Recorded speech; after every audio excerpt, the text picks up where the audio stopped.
안녕하세요. 아드인문사회 아카데미에서 이번 시간에는 일본의 고래사냥, 즉 포경업이 과연 정당한가에 관한 크리스 브로저스라는 분의 논문을 소개하도록 하겠습니다.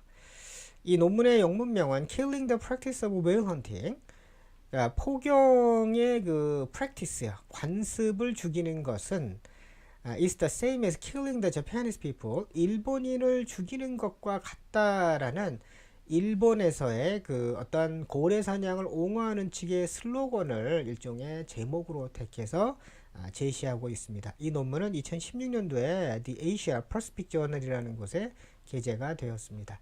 자, 그러면 일본의 포경업, 고래 사냥을 어떤 식으로 접근해 가고 있는지 한번 구체적인 내용을 살펴보도록 하겠습니다.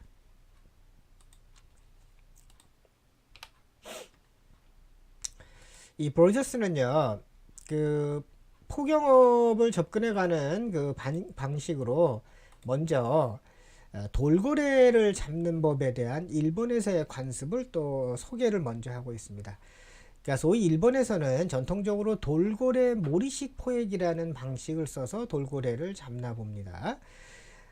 이 돌고래 그 모리식 포획이라는 건 어떤 것이냐면 그 쇠로 되어 있는 금속 그 이 막대기 같은 거 있죠. 장대 같은 것을 그 수면을 내려치게 되면요. 그러면 돌고래들이 이제 떼로 다니는데요. 이 떼가 막 쫓겨가겠죠. 그래서 이 몰아가지고는 좁은 만으로 이렇게 돌고래를 몰고 가는 겁니다.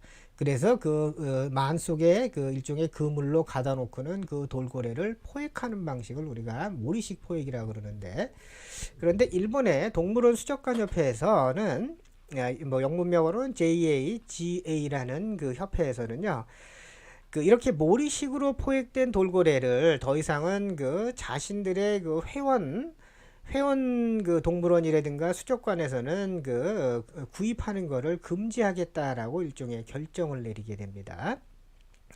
그 이유는 세계 동물원 수족관 협회에서요, 일본이 그렇게 잔인한 방식으로 그 모리식으로 이 돌고래를 잡는 부분에 대해서요, 그걸 금지하지 않으면 회원국으로 이제는 회원국 상태에서 완전히 내쫓아 버리겠다.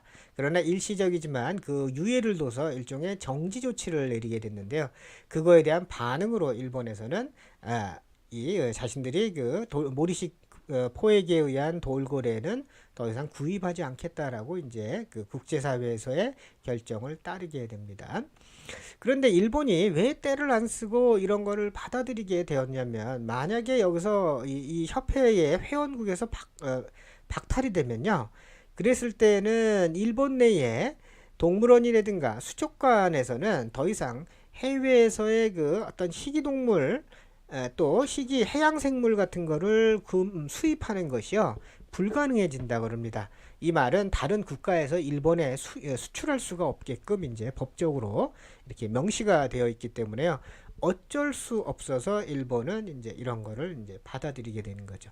그래서 이런 부분에 대해서 일본의 요미우리 신문에서는 일본의 굴욕이다라는 식으로 이렇게 이제 표현해 놨는데요. 그런데 이 브로저스는 이 돌고래, 죄송합니다. 넘어가기 전에 먼저 보시면, 여기 보시면은 이렇게 좁은 만이 있죠.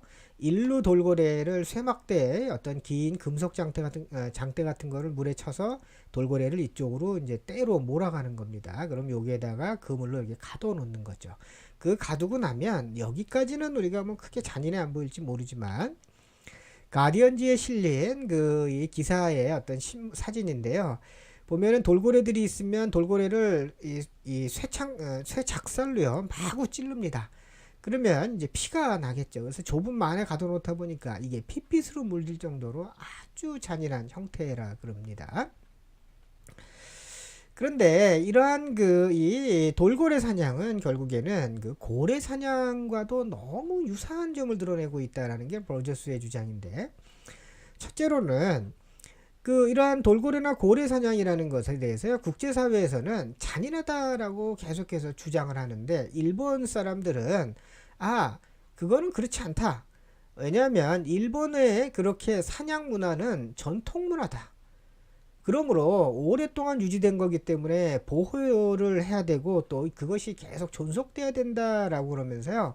마치 외부의 주장 자체가 잘못된 것이다라는 일종의 문화 상대주의를 내세워서 자신들의 잔인성을 방어하고 있습니다.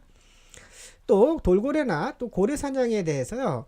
그것을 금지해야 된다라고 주장하는 그 국제사회의 주장을 일종의 압력으로 인식을 합니다. 이것은 거꾸로 얘기하면 일본을 핍박한다는 거죠. 그러므로 일본의 민족주의 또 애국주의 국가적인 자존심을 국제사회가 훼손시키고 있다. 일본은 이 2차 세계대전 이후에 그 많은 압력하에 굴복당했는데 또다시 그런 굴복을 강요하고 있다라는 식으로 이 돌고래와 고래 사냥을 그렇게 확대해 나가고 있다라는 게 이제 브로제스의 생각입니다. 일본의 그 포경 산업에 대해서요, 뭐 조금 설명을 먼저 하고 있는데, 살아있는 고래를 포획한 거를 설명하는데, 그 전에는 고래가 크고 또 이 속도도 빠르죠. 그러면 옛날엔 기술이 없다 보니까 죽은 고래만을 건져서 이렇게 먹고 그랬다 그러는데요. 인간이 좀 더 이 과학 문명이 발달하면서요, 이 살아있는 고래를 포획하기 시작했는데 이것은 17세기 초에 일본의 타이즈 지방에서 시작이 됐다고 합니다. 아까 여러분들한테 보여드린 그 다시 한번 볼까요? 아이고 아까 그 핏빛 그 사진 있죠? 요 사진 요게 타이즈 지방에서의 그 돌고래 사냥법인데요. 그 이 일본에서 그 17세기 초에 이 타이즈 지방에서 그 이 살아있는 고래를 포획하는 게 이제 처음 시작이 되었다 그럽니다. 물론 이때는 이제 주로 아마 그 이 그물을 사용했다 그러고요. 그런데 19세기 말에 가면은 그 그물을 가지고 고래를 잡는 거는 사실은 그렇게 많은 양을 잡을 수도 없고 또 굉장히 어려운 작업이기 때문에요. 이제는 그 미국과 노르웨이에서 사용하는 포경 기술을 도입을 하게 됩니다. 뭐 아마도 여러분들 뭐 그 허먼 멜빌의 백경이라는 작품을 혹시 읽어보셨으면 그 이 소설을요. 거기에 보면은 큰 대포와 같은 작살을 가지고 작살 그 대포죠 일종의 그걸 가지고 고래를 쏴서 잡는 거죠 이제 그런 방식의 그 기술들이 도입이 되면서 비용이나 기타 여러 가지 점들이 이제 좋아지게 되죠. 또 더 발전은 1930년대에는 그 팩토리쉽이라고 해서 우리말로 뭐 가공 선박 정도가 될 것 같은데요.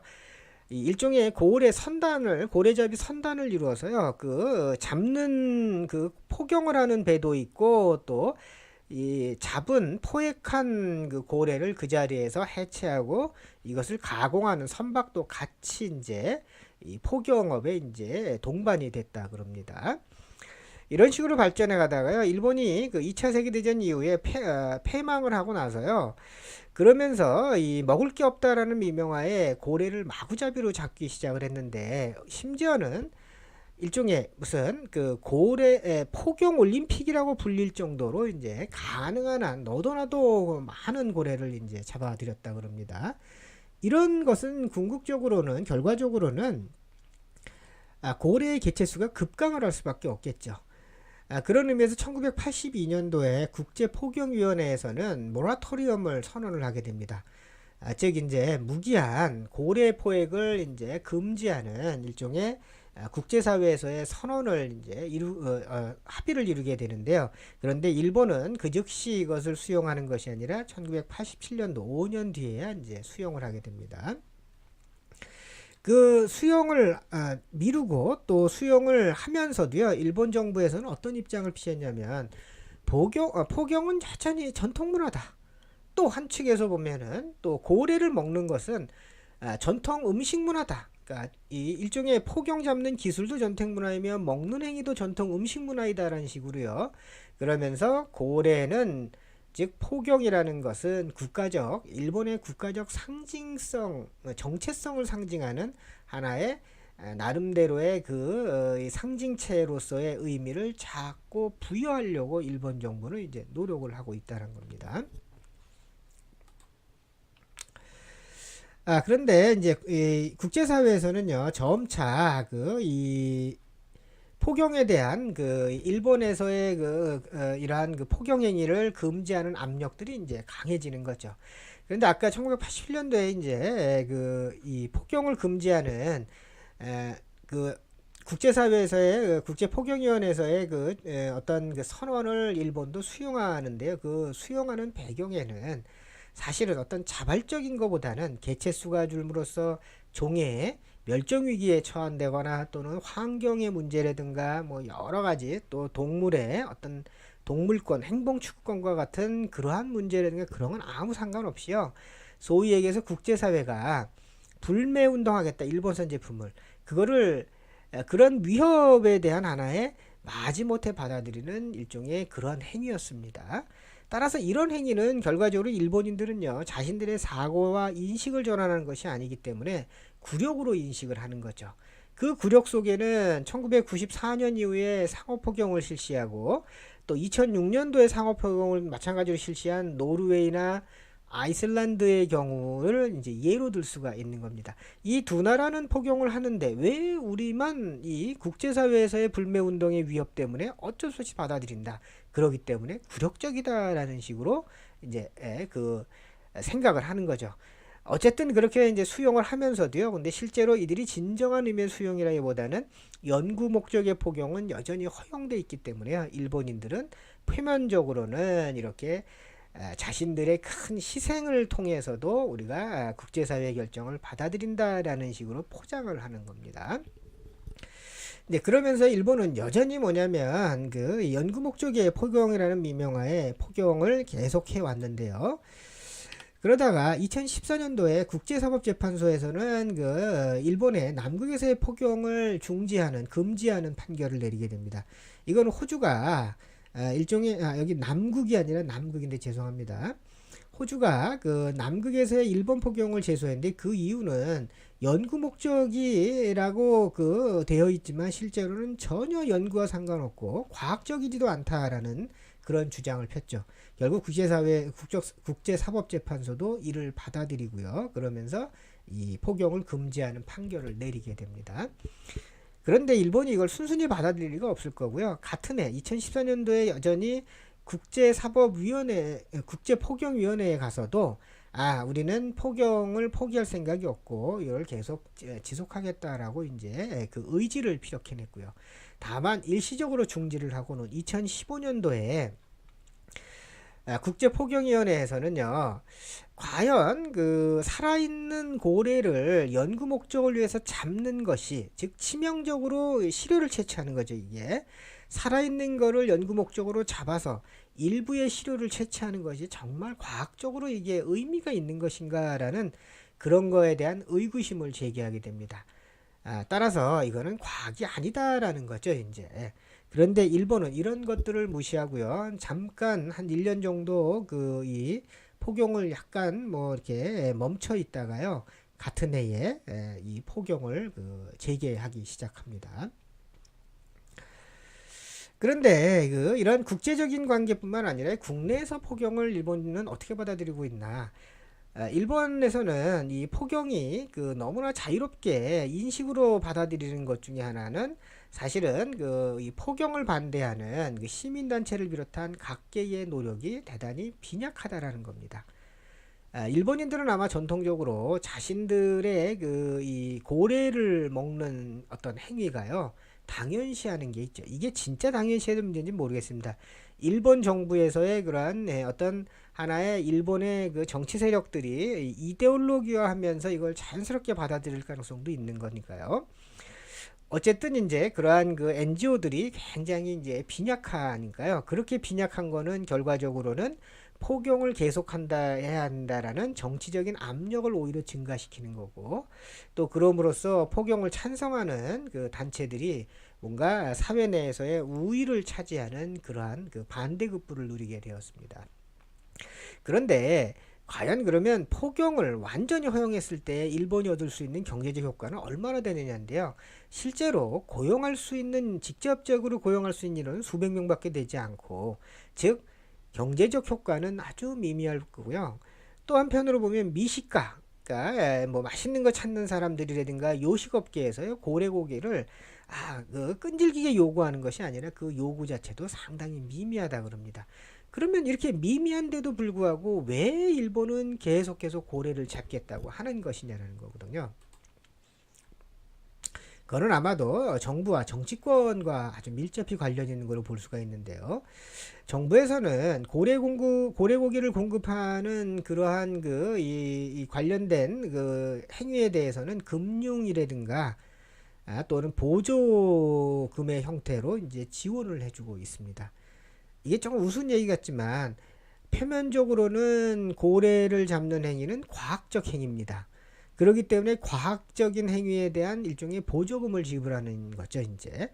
그렇게 포장을 해서 이제 고래 이 포경업을 육성하는 일종의 그런 기제로 활용을 하고 있고요. 이것은 궁극적으로는 국가 정책성 문제와도 밀접하게 있는데요. 과연 고래와 일본이라는 국가와의 관련성이 무엇이 있겠습니까? 제 생각에 버저스는 이것을 국가적 정체성의 문제로 정치권이나 정부에서 이거를 일부러 부각시키고 있다라고 이제 보고 있습니다. 이것은 결국에는 보수 및 민족주의 진영들이 이제 정치적인 역할, 그 어떤 영향력을 증대할 수 있는 큰 어떤 하나의 활용가 측면에서 크다라는 거죠. 2012년도에 결론적으로요, 이제 돌고래 또 고래를 사냥하는 거에 대한 반대 집회가 아마 최초로 열렸다 그럽니다. 역시 일본인들답게요, 이런 집회가 열리자 맞불 집회가 이제 개최가 됐는데요. 이것을 주도한 단체는 자이토쿠가이라는 어떤 단체인데, 이 단체는 우리 한국에 대한 혐한 시위 있죠. 그런 걸 주도한 단체이기도 하고 그렇습니다. 여기서는 아주 극우구적인 극우의 행보를 하는 단체일 텐데요.